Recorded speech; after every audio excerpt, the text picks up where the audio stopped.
সবাই তাদের জন্য দোয়া করবেন।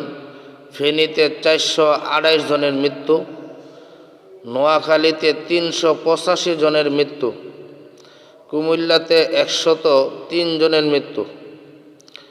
আল্লাহ পাক রব্বুল আলামিন তাদেরকে যাতে জান্নাত নসিব করুক, শহীদের মর্যাদা দেখ। এইভাবে সবাইকে যাতে এসব বিপদ আপদ থেকে যাতে রক্ষা করে সবাই দোয়া করবেন।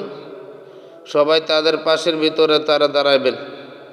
এতগুলা মানুষগুলো বাড়ি ঘর ছেড়ে দিয়া দুনিয়ার থেকে বিদায় গ্রহণ করলো। কত কষ্ট করে পানির স্রোতে তারা ভেসে ভেসে আছে। কত মানুষের লাশগুলো পানির উপর দিয়ে সেরা ভাসতেছে। কত মানুষ হাসপাতালের ভিতরে আছে, কত মানুষ অসুস্থতায় আছে, কত মানুষ চিৎকার করে কান্দে, কত মানুষ না খাইয়ে আছে। মানুষ তো এমন নয় একবেলা খাবার খাইলে 5 দিন থাকতে পারে। মানুষ তো দৈনিক 3 বেলা খাদ্য খাইতে হয়।